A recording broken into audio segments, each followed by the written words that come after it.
अयोध्या की स्वर्णिम नगरी में महाराज दशरथ के भव्य राजमहल में एक दिन महान तपस्वी विश्वामित्र जी का आगमन हुआ। उनके तेजस्वी व्यक्तित्व से संपूर्ण दरबार प्रकाशमान हो उठा। महर्षि ने राजा से कहा कि राक्षस गण मेरे पवित्र यज्ञ में विघ्न डाल रहे हैं।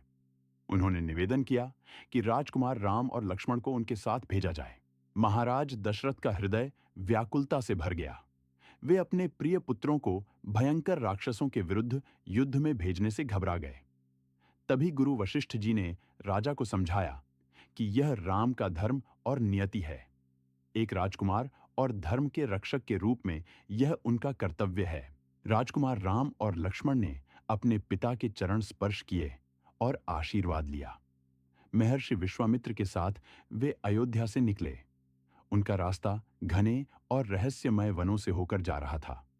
चारों ओर अजीब आवाजें और अशुभ छायाएं दिखाई दे रही थीं। महर्षि विश्वामित्र ने राजकुमारों को भयानक राक्षसी ताड़का के विषय में बताया। उन्होंने कहा कि वह निर्दोष यात्रियों को मारकर खा जाती है। कभी वह एक सुंदर यक्षिणी थी, परंतु अपने दुष्कर्मों के कारण, श्राप के कारण राक्षसी बन गई थी। अब वह इस वन को आतंकित करती है। अचानक भूमि कांपने लगी और भयानक गर्जना के साथ विकराल राक्षसी ताड़का प्रकट हुई। उसका विशालकाय रूप देखकर वन के सभी प्राणी भयभीत हो गए। लक्ष्मण ने अपने बड़े भाई का उत्साह बढ़ाया। राम ने शांतिपूर्वक अपना धनुष संभाला और बिना भय दिखाए निशाना साधा। भगवान राम ने पूर्ण एकाग्रता और दिव्य कृपा के साथ एक स्वर्णिम बाण छोड़ा। वह बाण सीधे ताड़का के हृदय में जा लगा। राक्षसी धरती पर गिर पड़ी और तुरंत वन शांत हो गया। आकाश से देवताओं द्वारा पुष्प वर्षा होने लगी। चारों ओर दिव्य प्रकाश फैल गया। राम की वीरता और कुशलता देखकर महर्षि विश्वामित्र अत्यंत प्रसन्न हुए। उन्होंने राजकुमारों को दिव्य अस्त्र शस्त्रों की शिक्षा देना आरंभ किया। ब्रह्मास्त्र, वायुअस्त्र, आग्नेयास्त्र जैसे अनेक दिव्य शस्त्रों का ज्ञान दिया।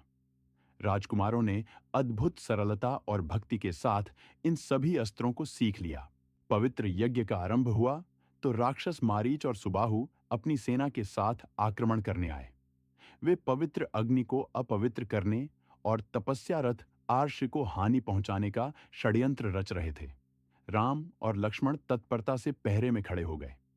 वे किसी भी कीमत पर यज्ञ की रक्षा करने को तैयार थे। भीषण युद्ध छिड़ गया जब राम ने दिव्यास्त्रों का प्रयोग करके राक्षसों पर आक्रमण किया। लक्ष्मण ने यज्ञ की परिधि की रक्षा की। राम के बाण दिव्य प्रकाश से चमक रहे थे। मारीच को समुद्र के पार फेंक दिया और सुबाहु का पूर्ण नाश कर दिया। राक्षस गण भयभीत होकर भाग गए। यज्ञ सफलतापूर्वक संपन्न हुआ तो महर्षि विश्वामित्र ने राजकुमारों को आशीर्वाद दिया। उन्होंने मिथिला में होने वाले महान स्वयंवर की घोषणा की। देवताओं ने आकाश से पुष्प वर्षा की।